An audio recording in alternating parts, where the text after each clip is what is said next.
To be credible, we must be truthful. It's as simple as that. I believe that sums up what IMAT is trying to do, and I praise them truly for their efforts. Thanks so much.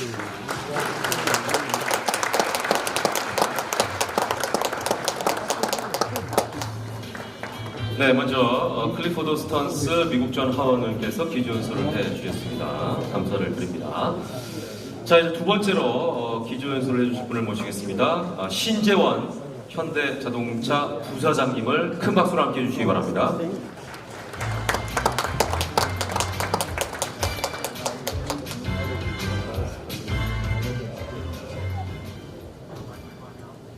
Good morning, everyone.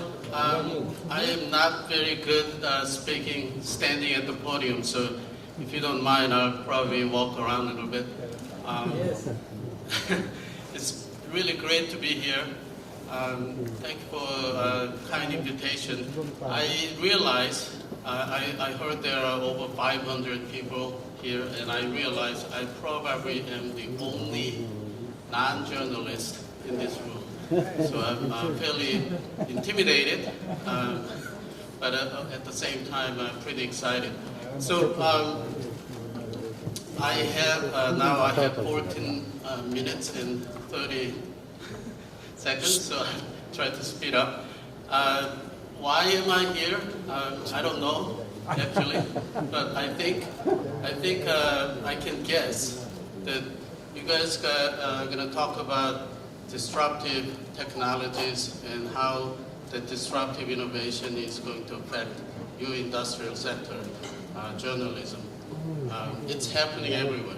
So I'm going to talk about disruption in aviation and how the disruptive innovations are affecting every single industrial sector and society in general. So if you could put the chart first. We talked about fourth industrial revolution. Doesn't really matter in my view whether you use that word or something else, but I like to use 21st century innovation instead of a fourth industrial revolution, because this century we have seen so many diverse innovations that really don't fit in the traditional, the past three industrial revolutions. It's multiple and it's concurrent and it cannot be predictable. You cannot predict which one will come out next year and which one will come out 2 years from now. So I just listed just few there. And there's a common theme in all these new capabilities and new technologies. That is digital revolution, which started happening mid-century, 20th century, and that digital revolution has been accelerated at the speed that no one was expecting. And it starts spawning all these various amazing technologies. And there's another thing, that these technologies are coming together in the way that no one actually imagined. So that's why we are using disruption, because some of these technologies are so rapidly expanding and the effect is so great that it actually destroys or puts out the existing businesses with these new capabilities. You know, Sears, which was the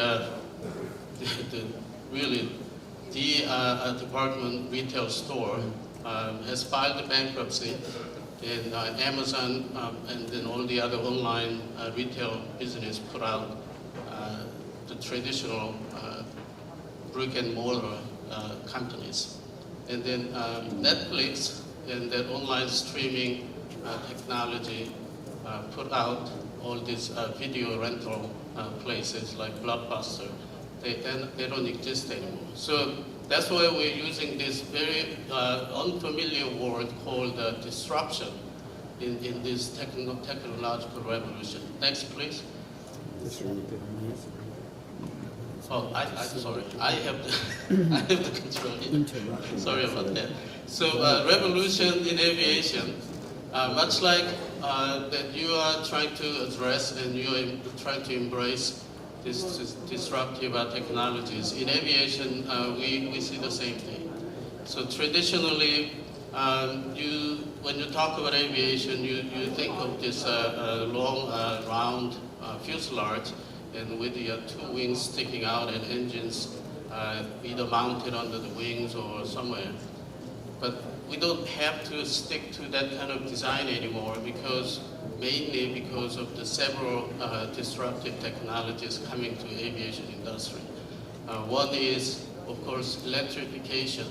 So you don't need two giant gas turbine engines or 4 gas turbine engines to drive airplanes. You can locate many smaller electric motors and drive fans or propellers. So it changes the design, the conventional design completely. You don't have to rely on the previous design and try to improve that. And there are so many technologies like that, autonomy. Today, I don't want to scare you. This is not meant to scare anybody.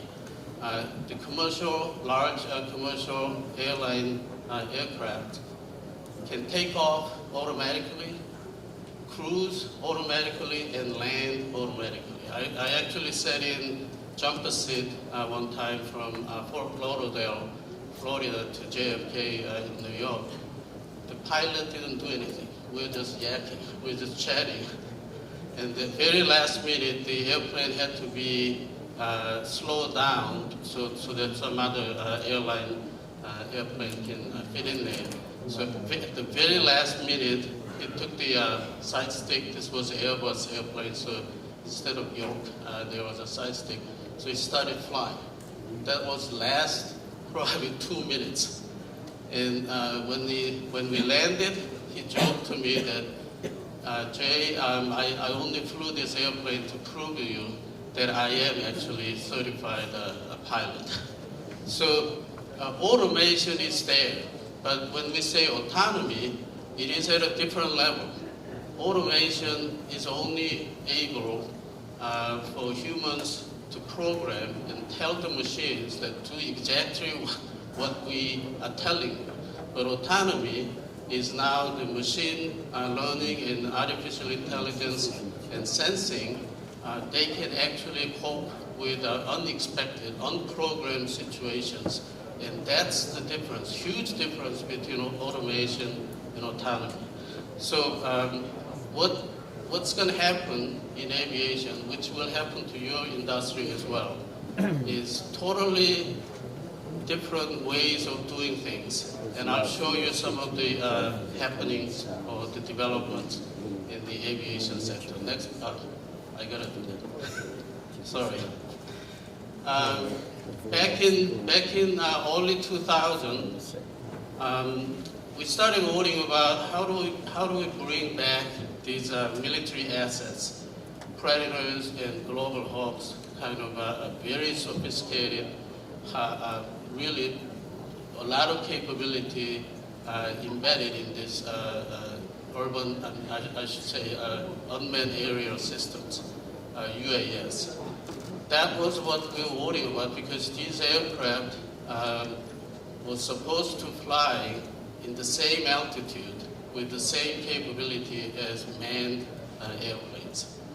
And we don't want to carry these important assets on the truck between Air Force bases or military bases. So we had to worry about how do we bring these assets from the battlefield and then integrate into national airspace. That was what we were worrying about, and NASA was working on that. And then about 10 years later, these drones, you just saw a drone show a few minutes ago. How big were they? I could probably put one of them in my hand, in my palm. The miniaturization of sensors and the development of software to control these small drones have become so prevalent and so advanced that imagine that thinking, doing things that those huge global hawks could do, that these drones cannot do exactly same things that global hawks can do. But some of the main functions, sensing and avoid and kind of fly in harmony, as you saw in drone show, those are extremely difficult techniques. So those things are becoming available for these small drones. And as FAA, Federal Aviation Administration, predicts that this year, in the US alone, there could be 7 million drones. I showed the conventional airline airplanes. There are only about 26,000 airplanes around the world. So for those of you who traveled and visited Seoul, you were riding one of those 26,000 airplanes. Compared to that number, very small number, to 7 million or in many millions, we're talking completely different era. And they are all flying at low altitude, below 500 feet. And we never had any man-made flying objects in those low altitude. So we started worrying about how do we manage these drones safely and efficiently. So NASA started working on this new air traffic management system to control and manage these assets. So that's how fast, that's how rapidly the aviation is changing. In just 20 years, things that we have never expected. Now, I talked about large, very capable UAS to very small drones. And now people start thinking, wait a minute, all this electrification and autonomy can actually develop aircraft that will carry people and cargo in a very different way than conventional airlines can. And so people start thinking about how do we address this rapid urbanization and insufficient ground infrastructure. And I hope the visitors will not suffer the traffic problem in Seoul much, but you will probably see some of that. It's everywhere, right? I used to live in Washington, D.C. area, only 20 miles, less than 20 miles commute. It took 1 hour, solid 1 hour. And if there is an accident, the Congressman, and you probably are very familiar with that situation. If there is an accident, hour and a half or 2 hours, you're done. So how do we address this? This is a global issue, and a new transportation system is needed. And the only way to address this traffic congestion and rapid urbanization is open up the sky. Open the sky. And we knew that for a long time, but we couldn't do it because there was no technology to support that. What you see there is a real picture in Sao Paulo, Brazil. And I'm not singling out Sao Paulo here. It's everywhere. Some 25 mega cities around the world, we see cars just everywhere. So my nephew lives in Silicon Valley, and they have a new word for the freeway there. It's a parking lot. Yeah. So they call it parking lot rather than highway or freeway. People ask me, well, we have helicopters. Why couldn't helicopters solve this problem? It could, but it's very noisy. So all those very developed countries actually banned the commercial operation of helicopters in city centers for carrying people and sort of augmenting the ground traffic. And the noise, you probably don't want these helicopters flying around and landing or take off behind your home. So this cannot be the way to do it. And because of that low volume and extremely limited operation, the operating cost is so high. So if you have $2,000 to spare to fly about 8 minutes from Manhattan to JFK, you still can get that service, but not me. I can't afford that. So that's why the world is going crazy in utilizing these new technologies.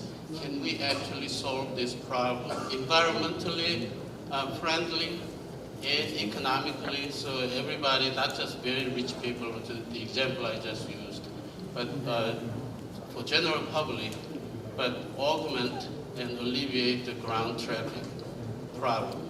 So hence, urban air mobility market and community is sprawling up. And currently there are about over 200 companies, small, medium, large, startups and very traditional aviation bellwethers all around the world. They're working to open up this market. So Hyundai Motor Group also started this, and that's why I'm here. And I think this is very important. Okay, the monitor is flashing. So there are a lot of challenges. So I'm not trying to paint that this is a fantasy, and if we do this, everything will be taken care of. There are a lot of issues. That's to the left. The fatal accident rate in million departures. That's a real